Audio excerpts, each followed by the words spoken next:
तो इन्वेस्टमेंट के point of view से मैं barrier town phase 8 business commercial district के बारे में बात कर रहा था। तो क्योंकि पॉलिटिकल इंस्टेबिलिटी की वजह से जो इन्वेस्टर है वो अभी जो शॉर्ट टर्म इन्वेस्टर है वो इतना इंटरेस्टेड नहीं है मार्केट में पैसा लगाने की, क्योंकि 2-3 महीने तक जब तक ऐसी सिचुएशन रहेगी तो उसके लिए कोई अपॉर्चुनिटी नहीं है, ना ही मार्केट में सौदे इतने तेज़ी से चलेंगे आगे। तो उसकी वजह से थोड़ा सा मार्केट में ठहराव आया है, ठीक है। और प्राइसेस की जैसे जहाँ तक बात थी तो मैंने ये बताया था कि बैरियर फेज़ 8 के बारे में जितनी भी अफवाहें उड़ाई गई हैं वो गलत हैं।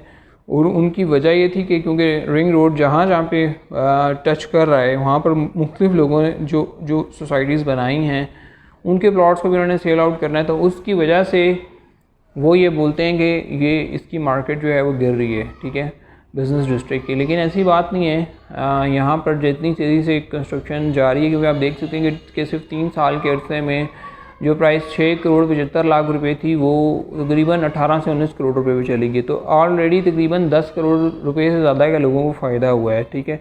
तो अगर उन्होंने पैसे इन्वेस्टर ने रोके हुए हैं 2 साल या 3 साल से अपने पैसे को बाउंड किया हुआ है, तो बैरियर में इस अपॉर्चुनिटी से उन्होंने फ़ायदा भी उठाया है। तो इसलिए जब अभी उनकी आस्किंग प्राइस 18-19 करोड़ रुपए है तो दैट मीन्स के उनको इस सौदे से फ़ायदे हैं, ठीक है। तो अभी भी बहुत से लोग जो हैं वो अपनी चीज़ को सेल आउट नहीं कर रहे, बिकॉज उनको पता है कि जब ये कंप्लीशन पे जाएगा 1 साल बाद और जब ये बिज़नेस डिस्ट्रिक्ट पूरी तरह से आबाद हो जाएगा तो ऑटोमेटिकली इसकी प्राइसेस जो हैं वो ये नहीं रहेंगी और तकरीबन 10 करोड़ रुपया मज़ीद ऊपर चली जाएंगी। तो अगर अभी इसकी प्राइस 18-19 करोड़ रुपया है तो डेफिनेटली 1 साल बाद ये प्राइस तकरीबन 25 से 26 करोड़ 28 करोड़ तक जाएगी एक कनाल की। तो अभी अब अच्छी जो सौदे हैं उसमें आप इन्वेस्ट कर सकते हैं, ठीक है। और अगर आप रखना चाहते हैं पैसे तो डेफिनेटली एक प्रोटेक्शन तो है ही आपके पैसे की, उसके साथ साथ क्या है कि आप बिज़नेस डिस्ट्रिक्ट के अंदर बैठे हुए हैं, ठीक है। तो आपको कभी भी इस सौदे से आपका लॉस नहीं होगा, ठीक है। यानी कि इसको जब चलना है इस बिज़नेस डिस्ट्रिक्ट ने तो डेफिनेटली जैसे ही रिंग रोड बनेगा और साथ में ये कमर्शियल आबाद होगा तो लोगों ने तो ऑटोमेटिकली यहाँ पर आना है, ठीक है।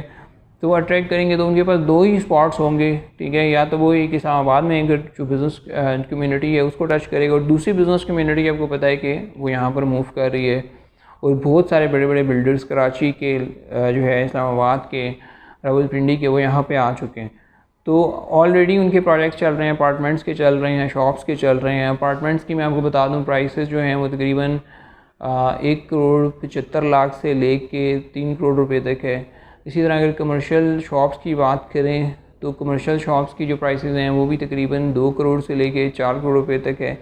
इसी तरह आउटलेट्स की बात करें तो आउटलेट्स की प्राइसेस भी तकरीबन इतनी हैं।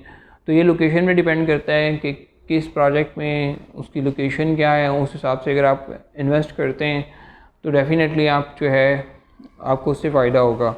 लेकिन इसके साथ मैं ये रिकमेंड ये करूँगा कि रफ़ी कमर्शियल में और इसके साथ बिज़नेस डिस्ट्रिक्ट के जो बैक साइड के यानी कि जो मेन बुलेवर्ड की जो सर्विस रोड है बैक साइड वाली, ठीक है, उस रोड के ऊपर मुख्तलिफ जो हैं ऑप्शंस अवेलेबल हैं, छोटे प्लॉट्स भी हैं। तो उनमें आप देख सकते हैं कि उनमें आप इन्वेस्ट कर सकते हैं और उनकी आस्किंग प्राइस 5 मरला की तकरीबन 4-4.5 करोड़ रुपया है और 2.25 जो मरला है 2.5 मरला है उसकी प्राइस जो है तकरीबन 2 करोड़ रुपया है। वो लोकेशन पे डिपेंड करता है कि वो किस टाइप की लोकेशन है। ए ब्लॉक के ऊपर मेन बुलेवर्ड से जो नज़दीक हैं उनकी जो प्राइसेस हैं तकरीबन 2.5 मरला कमर्शियल की तकरीबन 1 करोड़ 75 लाख रुपया, 1 करोड़ 40 से लेके 1 करोड़ 75 लाख रुपये तक है।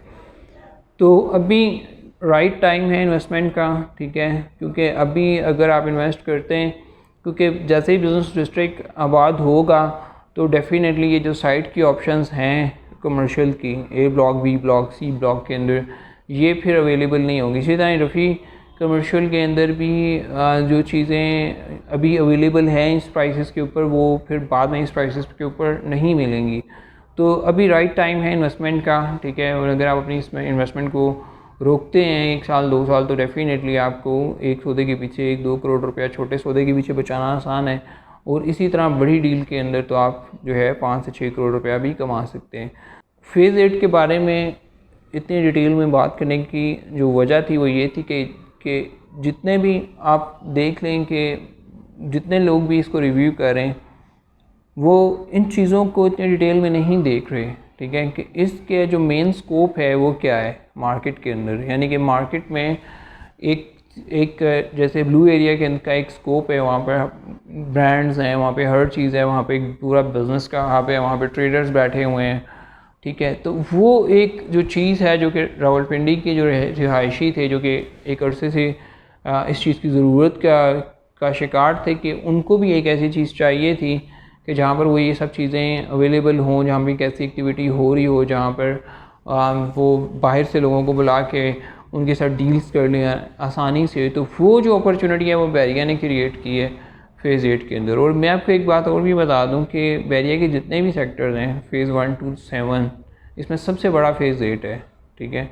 तो ये आप इस चीज़ को अपने ध्यान से निकाल दें कि फ़ेज़ 8 जो है वो पीछे है, ठीक है। तो उसको जो है उसकी वैल्यू इतनी नहीं है। फ़ेज़ 8 के ऊपर जो है ध्यान सबसे ज़्यादा इसीलिए दिया गया है और इसको बनाया भी इसीलिए गया है, इस तरीके से डिज़ाइन किया गया कॉज कि इस जो बिज़नेस नीड्स हैं उसको मद्देनज़र रखते हुए इसको बनाया गया है। इसी तरह जो बड़ा इन्वेस्टर है, अगर आप फ़ेज़ 8 को विज़िट करें तो आप देखेंगे कि फ़ेज़ 8 के अतराफ़ में जो बड़े प्रोजेक्ट करने वाले लोग हैं वो इतना तेज़ी से क्यों मार्केट में पैसा लगा रहे हैं, कॉज उनको पता है कि इस जगह ने उठना है, ठीक है। जब हाई राइज बिल्डिंग्स हम देखते हैं तो आपको समझ आ जाती है कि कुछ वजह है कि इन्वेस्टर जो है वो इस जगह के बारे में इतना कंसर्निंग है और इतना एक्टिव है कि वो इसमें इन्वेस्टमेंट कर रहा है।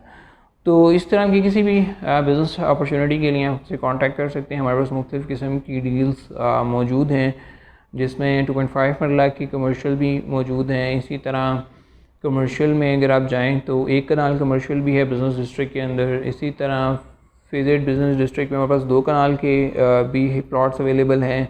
इसी तरह अगर आप अपार्टमेंट्स, यूनिट्स और शॉप्स वगैरह के बारे में जो है इंफॉर्मेशन चाह रहे हैं या उसमें इन्वेस्टमेंट के बारे में कोई अपॉर्चुनिटी देखना चाह रहे हैं तो वो भी अवेलेबल है। और उसके जो भी तकरीबन कुछ जो हैं वो कंप्लीशन के ऊपर हैं।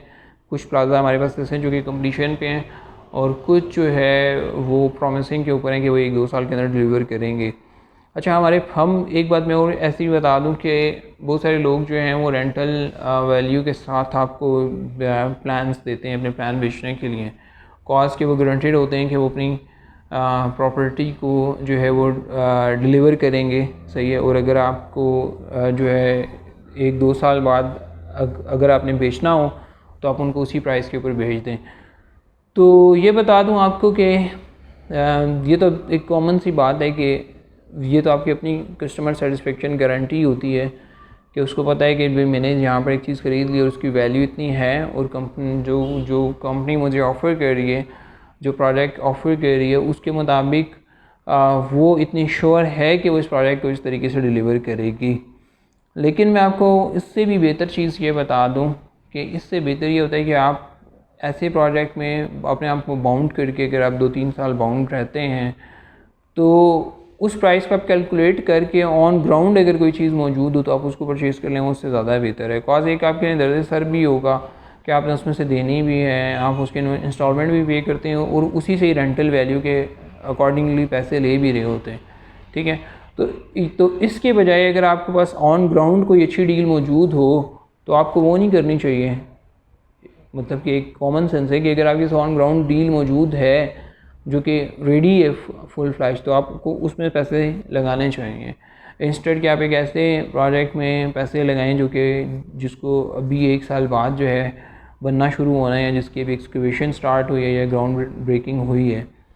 तो ये एक फ़ेज़ 8 का रिव्यू था कम्प्लीटली और अभी मैं मज़ीद आने वाली वीडियोज़ के अंदर आपको बताऊँगा फ़ेज़ 8 के बारे में, कमर्शियल जो अपॉर्चुनिटीज़ हैं वो क्या अवेलेबल हैं और प्राइसेस के बारे में भी अपडेट दूँगा। Thank you.